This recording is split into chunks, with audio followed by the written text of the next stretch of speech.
Assalamualaikum warahmatullahi wabarakatuh. Bismillah, alhamdulillah, assalatu wassalamu ala rasulillah Sayyidina wa maulana Muhammad ibn Abdillah la nabiyya ba'dah wa ala alihi wa man tabi'ah minad dunya ilal qiyamah. La haula wa la quwata illa billah, amma ba'du. Bismillahirrahmanirrahim. Al-khamisah asyara, hadis yang ke-15. Anhu, masih sama rawinya, yaitu Abi Hurairah radhiyallahu anhu.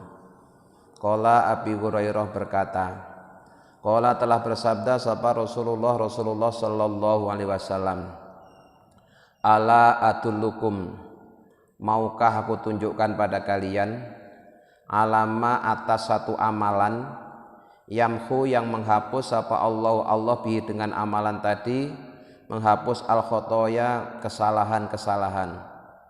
Wa yarfa'u, dan Allah mengangkat bihi, dengan amalan tadi, ad-darajati, pada beberapa derajat. Qalu, para sahabat menjawab, bala ya Rasulullah, saya mau atau kami mau wahai Rasulullah. Qala, Rasulullah bersabda, isbagul wudu'i, yaitu menyempurnakan wudu, alal makarihi, atas sesuatu yang tidak disukai. Wa kasratul khutta, dan banyak langkah, ilal masajidi, pada beberapa masjid. Wa intidharu sholati, dan menunggu sholat, ba'da sholati, sesudah sholat. Fadzalikum, maka yang demikian itu, ar-ribatu, adalah bagaikan bertahan di garis perbatasan. Rawahu Muslimun, hadis ini diriwayatkan oleh Imam Muslim. Hadirin ma'asyiral muslimin hafizakumullah. Hadis yang ke-15 masih diriwayatkan oleh Abi Hurairah. Abi Hurairah meriwayatkan Rasulullah bersabda di hadapan para sahabatnya, maukah aku tunjukkan pada kalian amalan yang dengan amalan itu Allah akan menghapus dosa-dosa kalian dan mengangkat derajat-derajat kalian. Jadi satu amalan yang keutamaannya dua. Pertama, menjadikan dosa-dosa kita diampuni oleh Allah. Yang kedua, derajat kita dinaikkan oleh Allah atau ditingkatkan oleh Allah.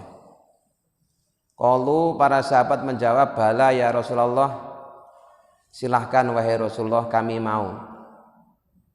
Amalan yang menjadikan seseorang diampuni dosa-dosanya atau dihapus kesalahannya, diangkat derajatnya, itu pertama adalah isbagul wudu'i alal makarihi, menyempurnakan wudu atas sesuatu yang tidak disukai. Artinya begini ya, ketika seseorang wudu itu terkadang dia bertepatan dengan musim yang sangat dingin, sehingga ketika dia akan menyentuh air itu benar-benar satu tantangan, ya, satu tantangan yang sangat berat. Terlebih masyarakat yang memang tinggalnya di daerah yang dingin. Kalau kita di Indonesia itu ya nyaman-nyaman saja, ya. Mau wudhu kapan saja hampir tidak terasa kesulitan. Terlebih di zaman sekarang, kalau memang pas musim sangat dingin, kita bisa pakai air hangat. Nah, sementara yang diceritakan hadis ini adalah zaman dulu, yang barangkali orang belum begitu mengenal atau alat untuk menghangatkan air, sehingga kalau pas musim dingin disuruh wudhu dengan sempurna, itu satu yang menyusahkan. Ya. Maka ketika seorang walaupun pada musim yang sangat dingin tapi dia mau berwudu dengan sempurna, maka keutamaannya dua. Pertama, dihapus kesalahannya, yang kedua diangkat derajatnya. Nah, kemudian tadi saya singgung, apakah boleh kita wudu pakai air yang dihangatkan? Jawabannya boleh. Ya, jawabannya boleh. Di dalam kitab fikih itu memang ada air yang makruh dipakai untuk wudu.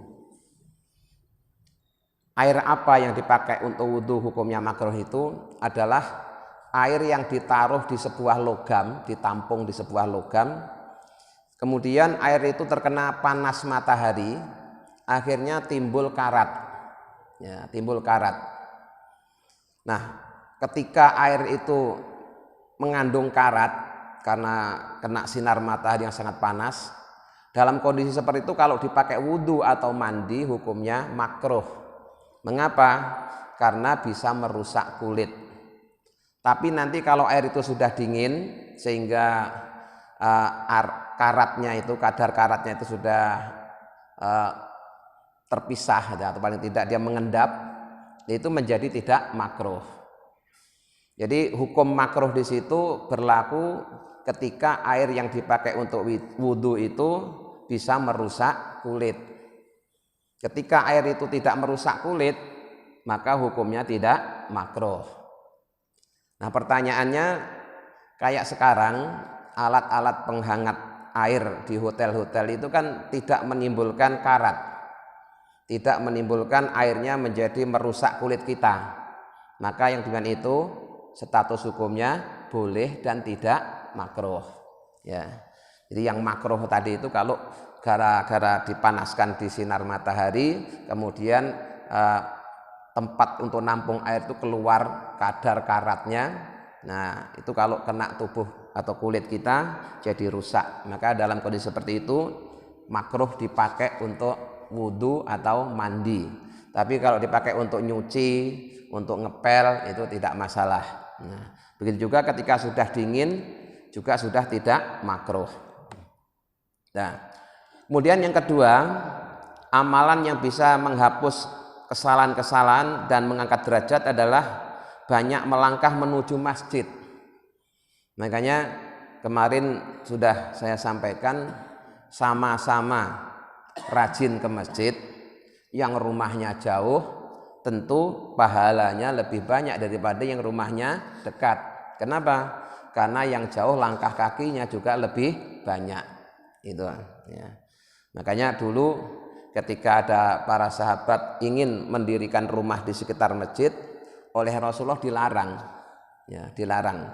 Kemudian Rasulullah menyampaikan bahwa setiap langkahmu menuju masjid itu ada nilai tersendiri. Semakin banyak, ya, seseorang langkahnya menuju masjid, tentunya semakin banyak keutamaan yang didapatkan. Kemudian yang ketiga, amalan yang bisa menghapus dosa-dosa dan meningkatkan atau menaikkan derajat adalah menunggu sholat sesudah sholat. Jadi misalnya Bapak habis sholat asar tidak pulang, tapi duduk iktikaf nunggu datangnya sholat maghrib. Atau mungkin kalau di luar puasa habis sholat maghrib tidak pulang, tapi nunggu datangnya sholat isya. Nah, itu seorang selama dia menunggu sholat itu, asalkan dia belum hadas, itu selalu didoakan oleh malaikat. Apa doanya? Dimohonkan ampunan dan dimohonkan kasih sayang dari Allah. Ya, jadi dimohonkan ampunan dan dimohonkan kasih sayang kepada Allah. Yang mendoakan adalah para malaikat. Sehingga kita tidak perlu panik kalau kemudian suatu saat misalkan waktu sholat itu mundur 5 menit, mundur 10 menit gitu ya. Karena masih ada sesuatu yang harus diselesaikan. Ya tenang-tenang saja. Kenapa? Nunggumu itu ada nilai tersendiri. Ya. Masa mundur 5 menit aja udah muring-muring. Ya. Padahal Nabi dulu ya pernah kejadian sahabat tuh nunggu sholat isya itu sampai hampir tengah malam. Ya, hampir tengah malam Rasulullah baru keluar untuk ngimami sholat isya. Ya, Rasulullah sengaja melakukan seperti itu untuk menunjukkan bahwa memang waktunya sholat isya itu panjang. Kita boleh sholat isya pada jam 12 malam, nah, atau mungkin jam 2 malam, yang penting belum masuk waktu sholat subuh kita masih bisa sholat isya. Di zaman Nabi itu pernah terjadi, Pak. Ya, habis sholat maghrib para sahabat nunggu sholat isya, ternyata Rasulullah sholat isyanya tengah malam. Maka yang nunggu itu sampai banyak yang ketiduran, ya. Tapi tidurnya sambil duduk, ya. Sehingga ketika Rasulullah masuk ke masjid langsung ada yang qomat, langsung sholat. Nah, jadi menunggu sholat sesudah sholat itu juga termasuk amal ibadah yang menjadikan seorang diampuni dosanya, dinaikkan derajatnya. Fadzalikumur ribat, bahkan yang dengan itu digambarkan, ya, seperti halnya seorang prajurit yang ditugaskan di perbatasan, sehingga dia harus selalu waspada, 24 jam waspada, jangan sampai ada musuh yang menyusup. Nah, di keutamaannya nunggu sholat, ya, sesudah sholat itu digambarkan seperti keutamaan seorang prajurit yang ditugaskan di perbatasan. Dia 24 jam selalu siaga, jangan sampai ada musuh yang menyusup. Ya. Asadisa asaro, hadis yang ke-16. An Abi Musa al-Asy'ari, dari Abi Musa al-Asy'ari radhiyallahu anhu, semoga Allah selalu meridhoinya. Jadi ini rawinya ganti. Kalau sebelumnya itu Abi Hurairah, sekarang ganti Abi Musa al-Asy'ari. Qala Abi Musa al-Asy'ari berkata, qala telah bersabda sapa Rasulullah SAW, man sholal bardaini, barang siapa yang sholat di dua waktu sholat yang dingin, ya, barang siapa yang sholat di dua waktu sholat yang dingin, dakhalal jannata, maka dia akan dimasukkan ke dalam surga. Muttafaqun alaihi, status hadis ini adalah disepakati kesahihannya oleh Imam Bukhari dan Imam Muslim. Nah, yang dimaksud dua waktu sholat yang dingin itu apa? Itu di sarahnya dijelaskan, yaitu sholat subuh dan sholat asar. Sekali lagi, ya, ini terjadi di daerah yang ada musim dingin. Kalau kita tinggal di daerah yang ada musim dingin dan kebetulan pas musim dingin, waktu asar itu sudah sangat dingin sekali, Pak. Ya. Waktu asar itu sudah sangat dingin sekali, sehingga kalau kita mau menyentuh air itu benar-benar, ya, takut gitu, saking dinginnya. Apalagi subuh, ya. Subuh juga sangat dingin. Maka yang dimaksud dengan barda ini itu adalah sholat subuh dan sholat asar. Sekali lagi, dua waktu ini untuk kita yang di Indonesia biasa-biasa saja, alias tidak ada kesulitan untuk wudhu di waktu subuh maupun waktu asar. Karena di negeri kita itu cuacanya atau suhu udaranya itu nggak dingin-dingin amat, ya biasa-biasa saja. Bahkan walaupun di waktu subuh kalau kita disuruh wudhu itu yang justru malah terasa nyaman, segar. Waktu asar juga begitu. Tapi kalau misalkan kita di Mekah, di Madinah, pas musim haji kebetulan dengan bertepatan musim dingin, itu memang sangat dingin sekali, ya. Mau wudhu di waktu asar atau subuh itu sangat dingin. Nah.